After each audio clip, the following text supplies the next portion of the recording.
Hey friends, welcome to the Blue Sky Lounge, a Disney Imagineering podcast. This is episode 24 and I am your host, Tyler Iantkow. Now the Blue Sky Lounge is a community where people can come and share their blue sky ideas for Disney parks around the world. Do you have an idea for an attraction, restaurant, or experience? Well, the sky is the limit and money is no object. We want to hear about it and discuss it. Now if this is your first or 50th time listening to the show, welcome.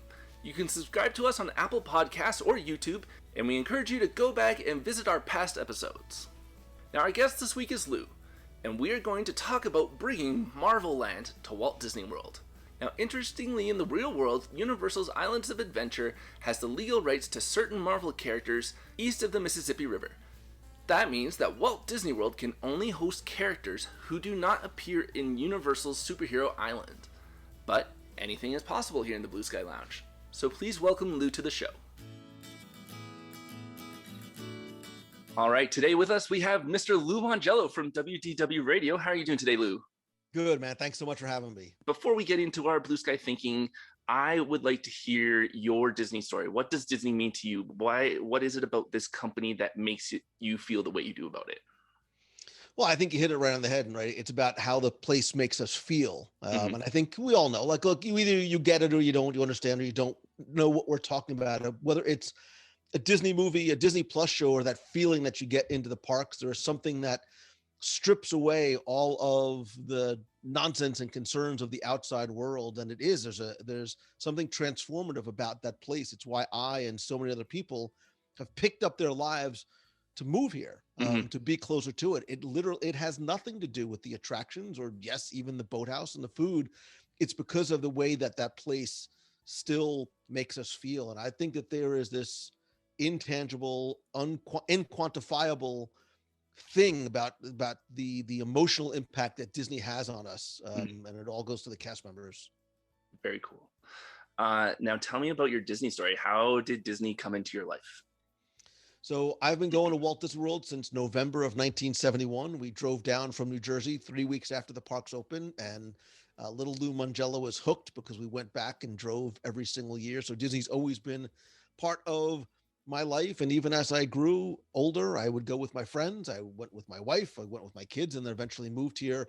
I was a lawyer in New Jersey. Don't hold either of those things against me. And back in so I was a lawyer, had an IT consulting company on the side. I had this idea to write a book, and all I really knew about was like Disney trivia and Disney details, because I was reading and learning everything I could growing up. So I wrote the book I wanted to read, which is a Walt Disney World trivia book. The book turned into a site. I started podcasting in 2005, which was like literally like 3 months after the technology just sort of debuted, because I realized the power of the spoken word, and I stink at typing. Never thinking it would be anything more than something I did on the side. And then around 2008, I left my job. I packed up the Honda Odyssey and drove to Florida to see if I could make this work. Been able to do it since then. That's awesome. Very cool. Like I said, we're all about blue sky thinking here. I asked, I know how big of a Marvel fan you are, and I asked if you could build a Marvel Land in Florida, if the Universal thing wasn't around, what would you want to build? Now, before we get into that, I want to ask you, out of the 23 MCU films, which one is your favorite? You know, I think I've probably seen the original Avengers film more than any other. It still holds up even over time. And look, Endgame is Endgame, and the Infinity War saga and some of the others. But that first event, I love origin stories. I love going back to the origin stories. Very cool. All right. So you have thought about this Marvel Land. Where would you put it in Disney World? You know, it's really hard because it doesn't necessarily fit anywhere, right? We can obviously eliminate Animal Kingdom. You eliminate Epcot. It doesn't work in either. I think it doesn't even work necessarily in Magic Kingdom, because for me and what I envision, it would be disruptive to the design and the environment there. Okay. What I think would be super cool. Look, so much of the MCU world is, yes, it's spread out over the planet and the galaxies, plural, but a lot of it and a lot of characters have their origin stories and stories that are told in a city like New York, where you could build an Avengers Tower I'm Hmm. assuming it's, or the Baxter Building, call it whatever you want. Yeah. And you make that a hotel, but you also make it part of a themed entertainment environment with Okay. attractions, with shopping, with characters, because you have not just Spider-Man and the Avengers who are there, but you've got Daredevil, you've got Luke Cage, you've got a Hmm. whole litany of characters Yep. that you draw from that literally live and work in that city. Yeah. That's exactly something that should be done. I was thinking along the same lines of having an Avengers Tower, whether it be, in a land or a hotel. I think a hotel works really good for that. Um, I think that even if it was like a scaled back, you know, 5 story something, Right. you could easily have, lots of hotel rooms in there, and it could be similar to, the Star Wars hotel is being built where it is immersive and you can, go on Avenger missions and things like that. I think that's a great idea. So I definitely agree with that. And, incorporating it into the land would be a lot of fun as well. You could just walk right out and walk into, Avengers Land or Avengers Campus or whatever you want to call it, and then get on with your day. I think that would be a lot of fun. So, Yeah, have a little, the shawarma place would be over there, and yeah. Excellent. Um, all right. So, what kind of attractions would you build for this Marvel Land? so obviously you might not be able to tell I'm a huge Spider-Man fan, so it would Hmm. have to be something Spider-Man related. And obviously I haven't seen what the Web Slingers attraction is going to look like out in California Adventure. Yeah. I'm not going to lie when I said I really did Google how to become a California resident, as quickly as possible when they made the first announcement. I want something, and I think all of us want experiences where they are no longer passive, where we want to not just be immersed in the story, but almost help control it. Hmm. And I think you can come up with a variety of things that would be, a seated sort of ride through experience, Hmm. something that literally where you control some, whether it's a web shooter Yeah. or, a Doctor Strange ring, whatever it might Yes. be.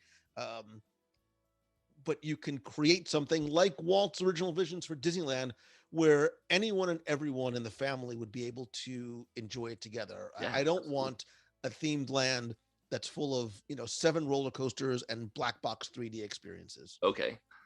Excellent. So, Mhm. that's great. I agree with that 100%. I think, a lot of people are always looking for more thrill rides, and as much as I love thrill rides myself, and I'm sure lots of people do, Disney is all about that. Is even this past week that they mentioned inclusivity, and they want everybody to be included. So they're changing the Disney look standards with that. I think including everybody in the family is a big part of that.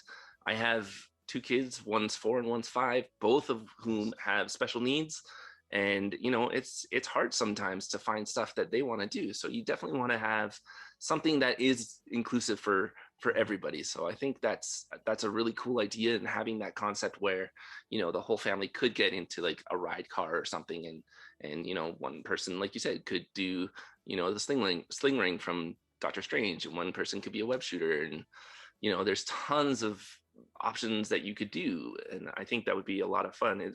It almost sounds too that you could almost have like an Avengers ride Mhm. where each one of you is like a certain Avenger, and like one of you is like Iron Man. You can fire your ion cannons and stuff like that. That'd be a lot of fun too. I went to Hong Kong a number of years ago, and they had a temporary. It almost looked like it was built by putting trailers together. Like Okay. it was very temporary, but it was very, very, very well done. And it sort of combined elements of Agents of S.H.I.E.L.D. and some of the MCU together in this walk slash run through interactive attraction. And Doctor Strange was there, and Thor was there, and Black Widow, and you were an agent of S.H.I.E.L.D. I would love to see something like that That come sounds, to the States, yeah. where it's interactive, it's immersive, and anybody in the family can do it together. Yeah, that sounds awesome. I would totally be down for that.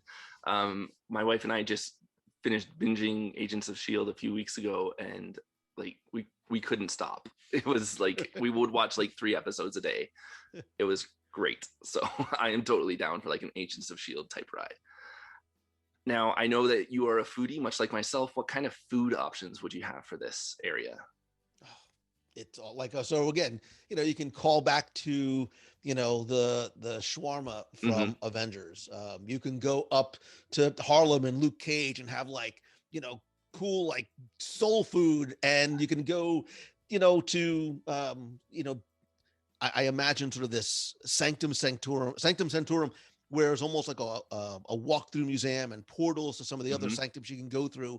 And as you go to some of the different locations, there could be a restaurant in London. There can be another restaurant in the Far East somewhere, and have Yeah. all. I mean, that's the beautiful thing about it being such a melting pot, not just of stories, but of cultures as well. Hmm. Absolutely. I even envision like if you could somehow get to Asgard, you could have like some type of Asgardian restaurant, and like, who knows what they eat on Asgard. But imagine what the Disney chefs could do, where their minds could go if you're like, yeah, we're gonna build an Asgard What restaurant, does Viking food taste like? What right? is But I think that would be a lot of fun. And like you said, like I like the what you said. It's a melting pot. Like it literally is a melting pot. Pun intended, of different cultures and everything, where they could all come together and you could have anything that you wanted, literally. I think that's a great idea.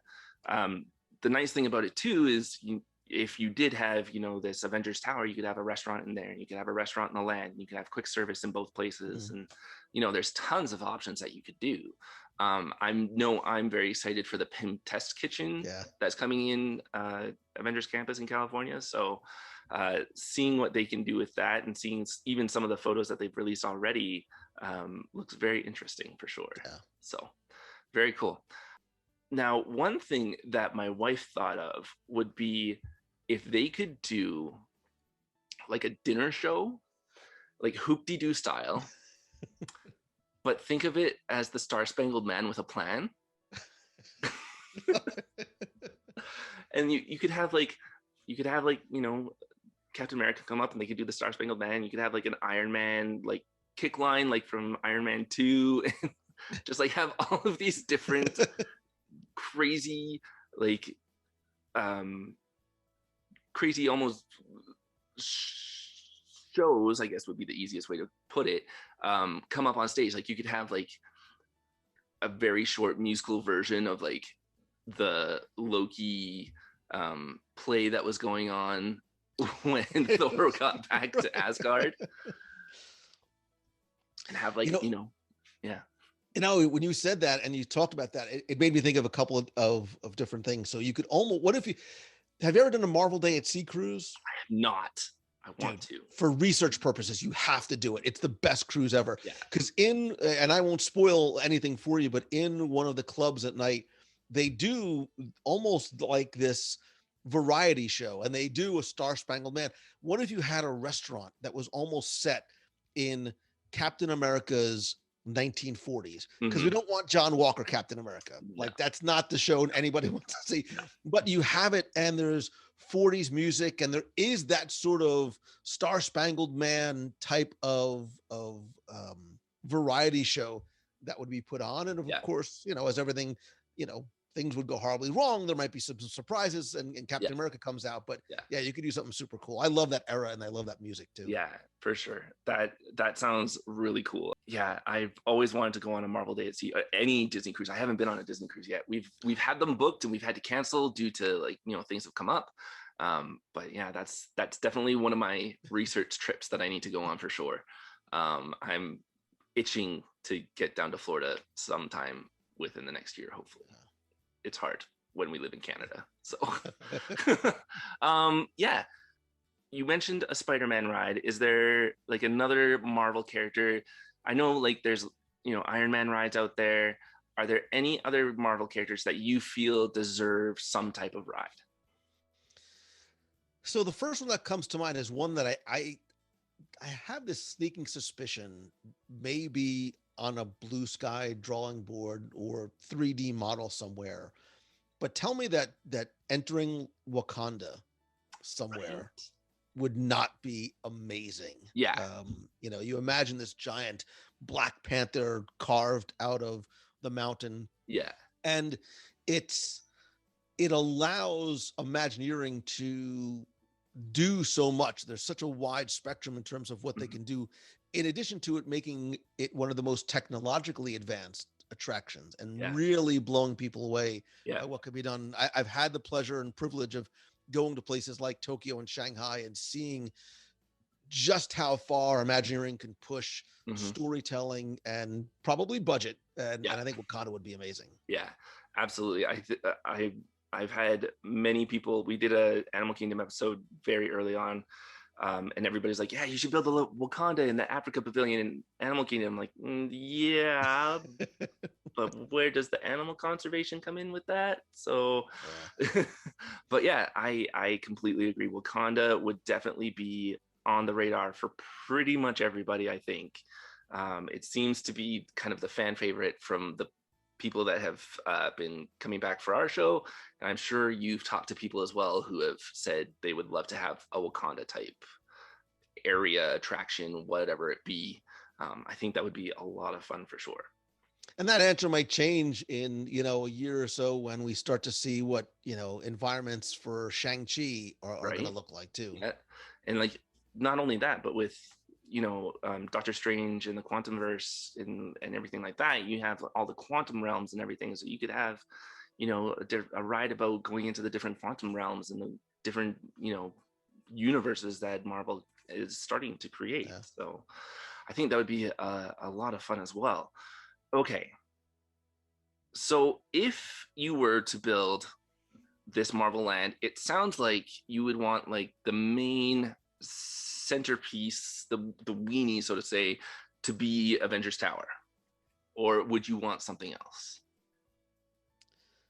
I mean, I guess it almost just, at quick thought makes sense to sort of have that central, if you're going to sort of keep that same idea of the hub and spoke mentality, you Yeah, could. yeah. Um, I remember listening on your show once that Disney originally thought of doing Tower of Terror as a hotel, and they were gonna have like, um, I think you said it was like a old Woody station wagon, like pick people up at the Orlando airport and bring them to the hotel. I think that would be really cool as well. If you could do it for the Avengers Tower, you could almost be like an Agents of Shield recruit, and you get onto like a recruiting bus, and you have it's all themed out, like decked out in like Shield logo and stuff like that, and it brings you to Avengers Tower, and you can kind of like onboard as a agent of Shield. I think that would be a lot of fun, and a different experience than what most people would experience, for the um, Mickey's Magical Express or anything like that. So you have kind of like this more militaristic. Mhm. I don't know if that's the right word, but structured um, onboarding would be a good way to put it. Well, I expect we're going to see that with the Halcyon, right? Mm-hmm. For the Star Wars hotel. I think Yeah, however you arrive there, whether it's bus, Uber, your own car, yeah, once you get to that porte cochere and you walk through, and I know nothing, Tyler, I'm completely guessing, but I imagine that there's this sort of portal that you're going to walk through and you are going to, virtually sort of board some sort of a transport vehicle that's going to bring you up to this ship. mm-hmm. And this idea of completely being immersed in the story Mm-hmm. from the second you walk through is going to be critical, Yeah, because you have to sort of, suspend your disbelief that yeah. you are in a building in Orlando. I think that's going to be a very interesting way to do it, and I think it would be very easy to do it for Avengers as well. So very cool. If you could, I'm going back to kind of my icebreaker questions. If you could live in any Marvel movie, which one would you live in? Oh, wow. Wow, that's a great question too. If I could live in, and I'm quickly going through the entire MCU in my head. If I could Right? live in any Marvel movie, um, which would it be? Gosh, there's a little part of me that's like, wow, to be able to travel through space, as space travel in like a Guardians of the Galaxy would be super cool. Mm-hmm. But I do kind of like the alternate reality that much of the Marvel movies are currently set in. Mhm. I keep sort of going back to Spider-Man just because he remains, a childhood favorite Yeah, of. that's very cool. I totally get that. I'm a total Spider-Man nut too. I love Spider-Man, so I totally get where you're going with that. Excuse me. Um, that's great. Uh, Now, do you think ever that the Universal deal would ever fall for this to happen? Absolutely. Yeah, I believe, and again, I know nothing, Tyler, but yeah. I believe that plane is already in flight, and I think it's been in flight for years. And my logic is this, flawed, however it might be. I think if I am Universal and I am locked into having this superhero island that only can reflect characters from the comic books, Hmm. there's a huge disconnect for guests, right? Hmm. They walk in, kids are like, wait, that's not Spider-Man. That's not Storm. I don't understand who these characters are. Yeah, I also think that they don't like the fact that they probably have to open up their books to Disney and yeah, show income and whatnot. yeah. They're also spaces at a premium for Universal, right? The fact Hmm. that they're having to build an additional park 2 miles down the road is not ideal. So Yeah, that prime real estate um, it affords them an opportunity. I think they want to keep the Simpsons there. I think that there could be a deal negotiated where the Marvel rights in terms of theme park utilization go back to Disney in exchange for something of value for Universal that they could either put into that spot or from just a purely financial sense. yeah, But I, without a doubt, believe that that is going to happen sooner rather than later. yeah. I always hope so. I'm like I said, like I'm so excited for Avengers Campus in California, and my wife and I are Disney World fans. Whenever we go to a Disney park, we always try and go to Disney World if possible. And it's that one thing that is on the West Coast that we wish was on the East Coast. So it would be a lot of fun if that could eventually happen for sure. If um, the other thing that I thought of too for this Avenger world is in Galaxy's Edge on Batu, there is Savvy's Workshop where you can build your own lightsaber. I thought it would be really cool if you could have a similar experience for this Avenger world where you could build your own arc reactor. How cool would That's that cool. be? That's really a cool idea, And man. so, like, because there's been countless arc reactors, whether it's been the circle or the triangle, and even with the triangle, there's been different designs. So you could say to the person like, yeah, I want to have a circle arc reactor, or I want to have a triangle one, and then you could pick like different, you know, different parts for it and make each one your own and have it be unique to you. And it would be really cool if like it had like a magnetic plate or something Mhm. that you could like put on one side of your shirt and have the arc reactor like snap on the outside, so you can like display your customized arc reactor. I think that That's would a be super cool idea, man. yeah, I'm smiling because I dig that because my son has one that he bought from whatever company. It's really heavy and like the shirt hangs down, yeah, but the idea of being able to customize your own, whether yeah, it be with shapes or colors or sounds or whatever, yeah, I mean, sign me up. And right. And I yeah, think I think it would be cool too, because like I remember seeing in comic books like you know Tony builds like all of these different things to help out all of his super friends. I remember seeing this one where I don't even know if it was a comic book or if it was just something online, but there was like an arc reactor built into like Captain America's shield, so like, you could hmm, buy like these other types of you know um accessories, and you could put your arc reactor into it and it could then interact with that. So you buy that's this cool. Captain America shield, you put your arc reactor in, and then parts of the shield light up and the same color that your arc reactor is, I like that. right? I like that. Yeah, man, I like that idea a lot. I think that would be really cool, because I love the fact with the lightsabers that you can buy different kyber crystals, which then change the color of your lightsaber.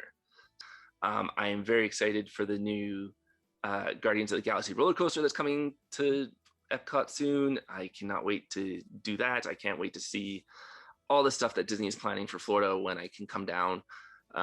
But yeah, I'm very excited for that, and I'm very excited to hear. I was very excited to hear all of your ideas for Avengers. So thank you. It's a good time to be a Disney fan, man. right? It is a Excellent. good time. The other thing that I wanted to talk to you about is you wrote a new book recently. It is called The Disney Interviews Volume 1. Now, um, what possessed you, or what not possessed, what brought the idea on to bring these interviews into a written form for your fans or for anybody really? So I've had the idea literally sitting on my whiteboard for years, Mm-hmm. taking those and putting them to a different format because as a podcaster, not everybody consumes podcasts, and I Mm-hmm. believe you create content in the way that people are most comfortable consuming it. And especially for the Disney interviews, I think they would translate ideally into book format. Mm-hmm. And when the pandemic happened, we all had the blessing and the luxury of something that is at a premium, which is time. I said, I'm going to Mm-hmm. utilize this time, and I think there's opportunity and adversity. So both for myself and to try and help other people say, hey, you can use this time and make something good out of it.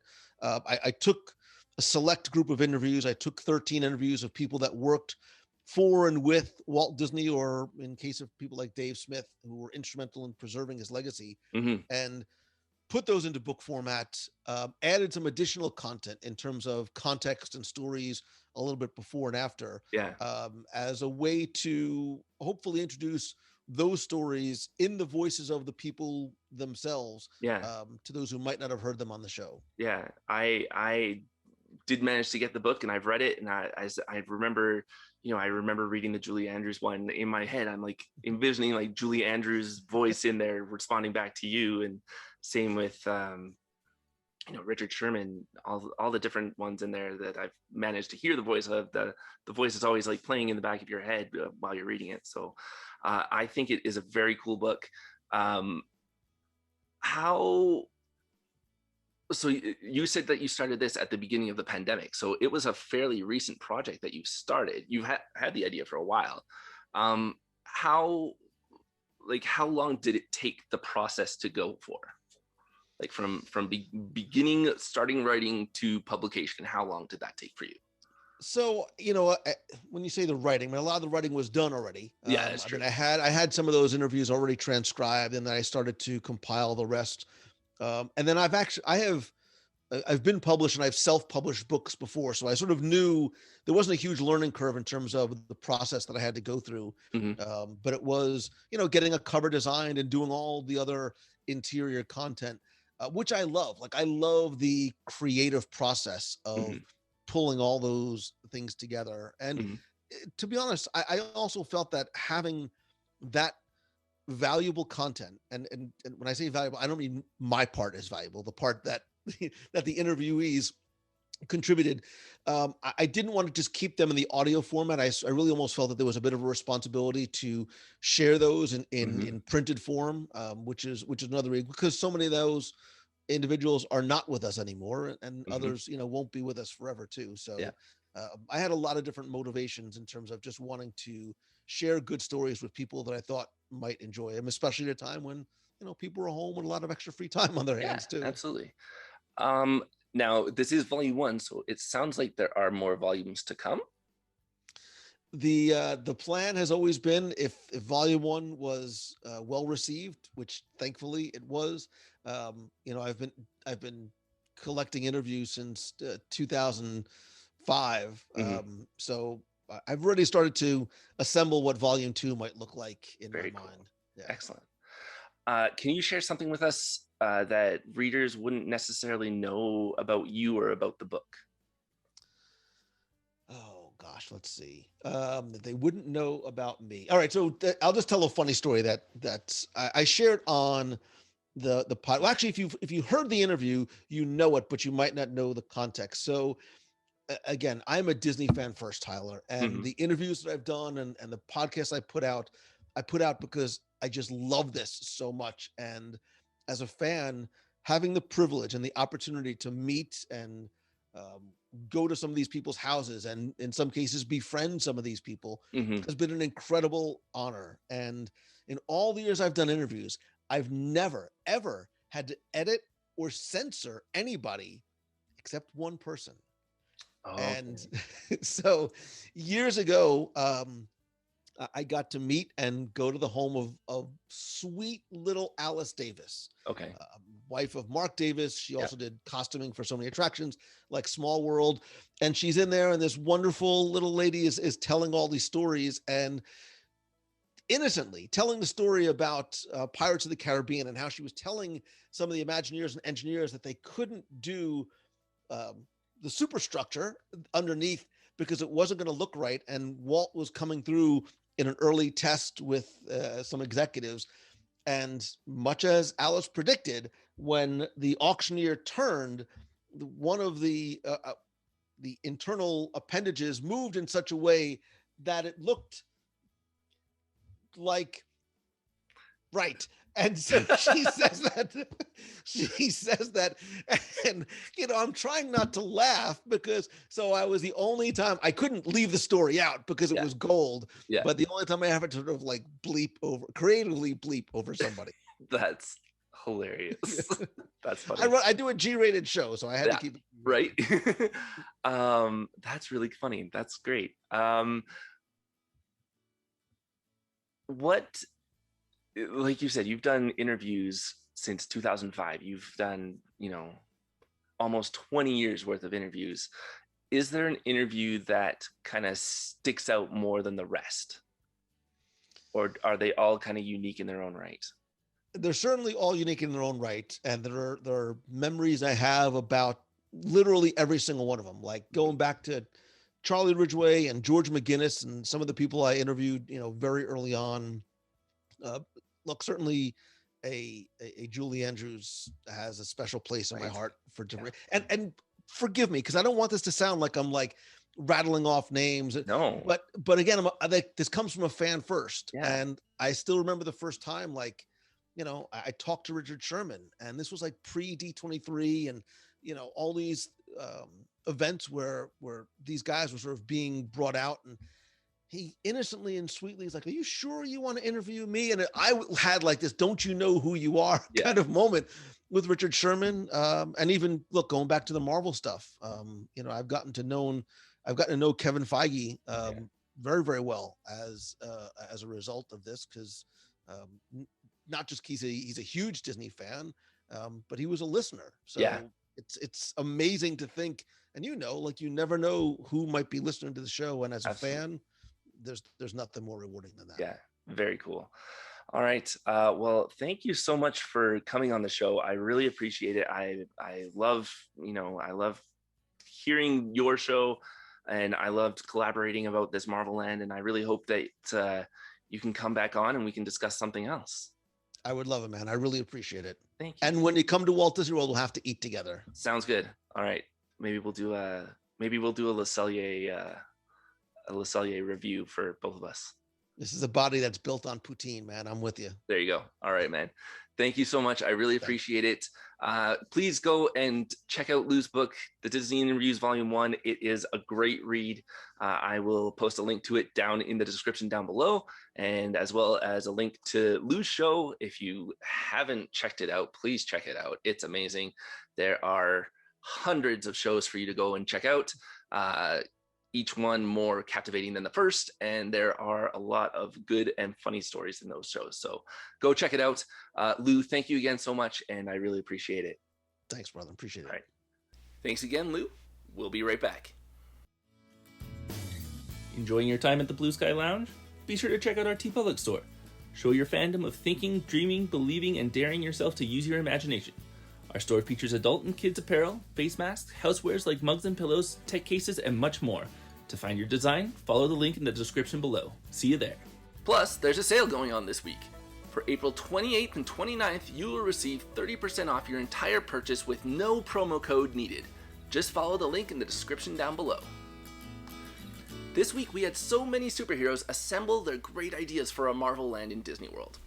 Roger suggested on our Facebook page, Wakanda. All of it.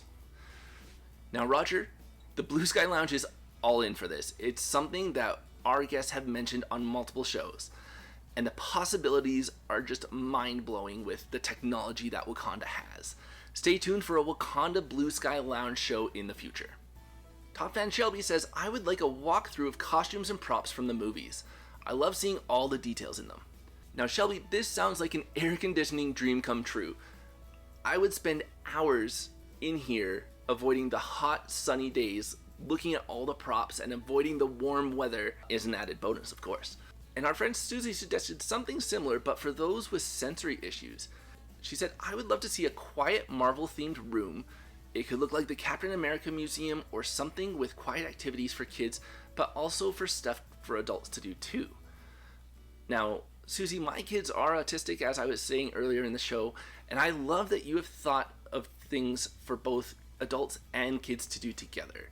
Walt would be very proud of this, and I personally love it because the fact that you want to have a sensory-friendly area, whether it be for kids or for adults, just shows that inclusivity that we were talking about in the show as well. So very good thinking, and that's a very, very cool idea. So thank you very much for sharing that. Now, Ming must have been listening to Laura's virtual reality Indiana Jones adventure from our last week's show, because she suggests, imagine if they had an augmented reality version of the Red Room, like you get to learn some crazy Black Widow moves. Now, Ming, this sounds dangerously like you're trying to trick me into working out, but it sounds really cool, so I might consider it. I'm very excited to see this new Black Widow movie coming out and seeing the backstory of Black Widow and go more into that and see, what happened in her past and maybe learn more about the Red Room. So I'm very excited for that, and I really like this idea, so thank you so much. And Alex mentioned a Daredevil No Fear stunt show with cameos from other members of the MCU. Now, Alex, this is a really cool idea. This kind of reminds me of the Indiana Jones Stunt Spectacular in Hollywood Studios. I think it would be really awesome, and there are so many characters that you can pull from the MCU. And not only that, but just Marvel in general. Maybe there could be a random element to it, similar to Star Tours, how you never know what combination you're going to get. Maybe if there's 5 shows a day, maybe all shows have Daredevil as their main character, but they have 2 supplementary characters that come on for each show, but it's 2 different ones. So maybe the first show could be like Iron Fist and Spider-Man, and maybe the second show could be, Captain America and Bucky. I think that would be really cool, and you can kind of change it all up so that no show is going to be completely the same. But that sounds like a very cool idea, and I think that would be a really big hit with a lot of people. So thank you so much for that idea. And Miziad03 thinks that an area design like one of the S.H.I.E.L.D. helicarriers would be fun. Now, I agree. As I mentioned earlier, my wife and I just binged Marvel's Agents of S.H.I.E.L.D., and we were totally into that series. We finished it very quickly. And I think it would be really cool if there's an area built similar to that of a S.H.I.E.L.D. helicarrier, or maybe if there's an Avengers Age of Ultron attraction, and part of it is that you have to take the helicarrier to Sokovia, and the helicarrier is the queue going into the ride. Or maybe there's an Agents of S.H.I.E.L.D. attraction, and maybe instead of a helicarrier you have Agent Coulson's bus from Agents of S.H.I.E.L.D. or Zephyr 1 if you wanted to do something a little bit later. Now, granted, those aren't canon with the MCU, but it would still be really fun, I think, and you could still swing it, I think, to kind of make it all blend for a Marvel land. So, but Miziad03, that's a great suggestion. Thank you so much. I think that would be really cool to kind of go through the helicarrier. Thank you. Now Shelby comes back for another suggestion of, how about a great movie ride, but instead it is all themed to the different eras from WandaVision. Now Shelby, you must have known how much we loved WandaVision in my family. I think that a Marvel Through the Ages ride would be awesome, and not only could it just be WandaVision, the one thing that I think would be really cool is not only should you just go through the different eras of WandaVision, like the 50s, 60s, 70s, and so on, but you could bring in other properties as well, like Agent Peggy Carter from the 40s, or Captain America from the 40s, or you could do like the 1990s and have Captain Marvel in there, and like Nick Fury from that era. I think that would be really cool. And not only that, but you could then go through the eras and see the progression of these characters and how they're growing throughout the ride, and see Agent Peggy Carter going from an agent to being the head of S.H.I.E.L.D., and you can see Nick Fury as helping out Captain Marvel in the 90s to becoming the head of S.H.I.E.L.D. in the 2000s. I think that would be really cool. So thank you so much for that suggestion. Well, that's a wrap for this week's show. Thank you to everyone who submitted ideas. We love Blue Sky thinking with you. Now, what was your favorite idea? Did anything spark your imagination? Leave a like or a comment down below to let us know. And please join us next week when we discuss a Toy Story hotel. Head on over to our social media platforms to join in the fun. The links are on our website, theblueskyloungepodcast.com. And don't miss an episode by subscribing to our channel now, and remember to rate and review our show as well. Now, we'd like to note that the Blue Sky Lounge is not affiliated with the Disney Company in any way. This is a fan-run show featuring fan ideas and artwork that is in no way any true representation of what may or may not happen with the Disney Company in the future. Now, thank you so much for joining us here this week on the Blue Sky Lounge, and just remember to think, dream, believe, and dare yourself to use your imagination. Who knows what kind of blue sky thinking you can do from your armchair. Thanks.